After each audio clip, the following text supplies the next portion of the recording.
वीकेंडची नशा आणि IT corporate rat रेसचं सर्वात भयंकर वास्तव आज आपण या व्हिडिओमधून पाहणार आहोत. तर व्हिडिओ नक्की शेवटपर्यंत बघा, कारण या व्हिडिओमधून तुम्हाला खूप काही घेण्यासारखं आहे. आणि व्हिडिओ आवडला तर व्हिडिओ लाईक, शेअर आणि चॅनलला सबस्क्राईब करा. शुक्रवार किंवा शनिवारची संध्याकाळ झाली की पुणे, मुंबई, बेंगलोर, हैदराबाद सारख्या IT शहरांमध्ये एक रंगीबेरंगी पण विचार करायला लावणारं दृश्य दिसतं. डोळ्याखाली डार्क सर्कल असतात, चेहऱ्यावर थकवा असतो, मनात ताण घेऊन हजारो तरुण-तरुणी पब आणि बारच्या बाहेर रांगा लावून उभे असतात.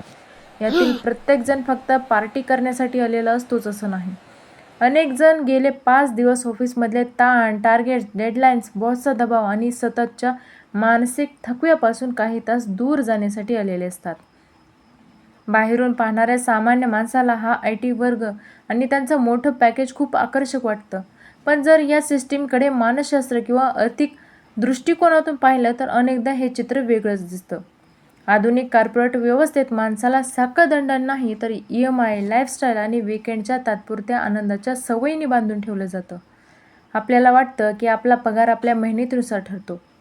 मेहनतीचं महत्त्व हे नक्कीच जास्त आहे, पण प्रत्येक कंपनीकडे खर्च, नफा, कर्मचारी टिकवून ठेवण्याचं एक ठरलेलं गणितही असतं. अनेक वेळा पगार इतकाच असतो की माणूस नोकरी सोडण्याचा धोका पत्करत नाही, पण आर्थिकदृष्ट्या पूर्णपणे तो कधी स्वतंत्रही होत नाही. यालाच अनेक जण सर्व्हायव्हल ट्रॅप असे म्हणतात.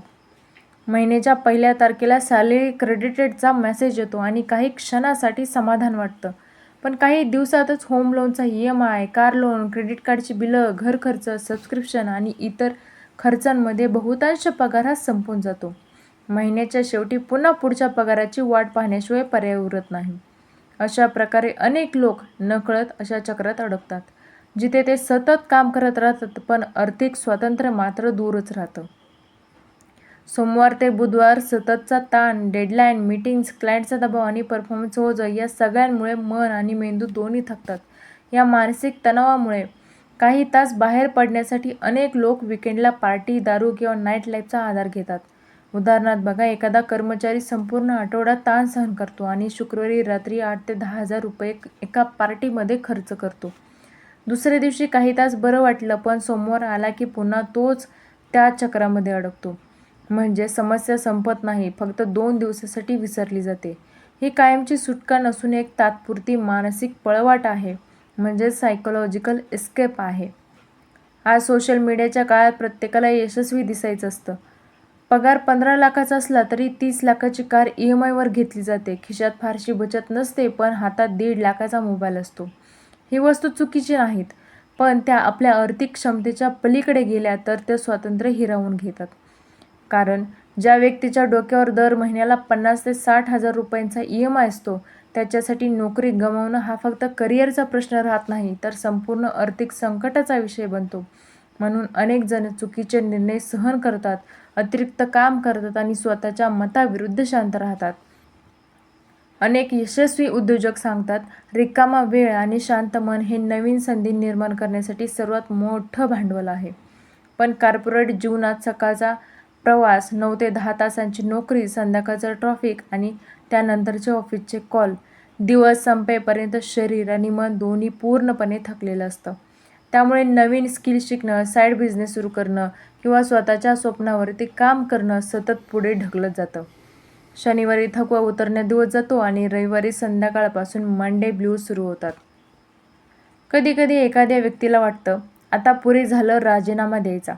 अशा वेळी अनेक कंपन्या प्रमोशन किंवा नवीन पदं किंवा आकर्षक प्रमोशन्स दिले जातात.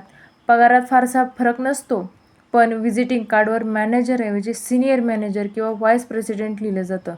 त्यामुळे इगोला समाधान मिळतं.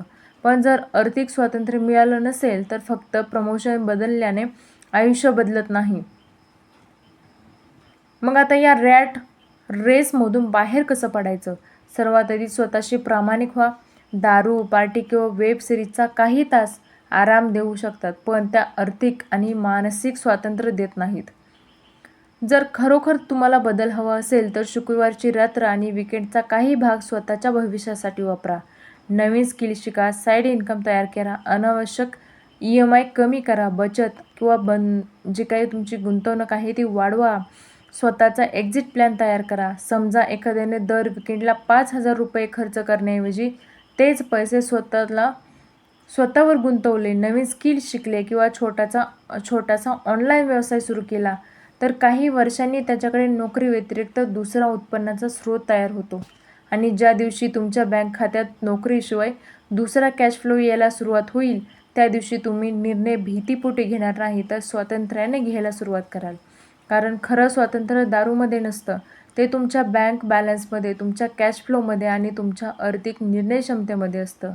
ही रॅट रेस तोडण्यासाठी सर्वात आधी विचार बदलावा लागतो, कारण आयुष्य बदलण्याची सुरुवात नेहमी एका नवीन विचारापासून होते.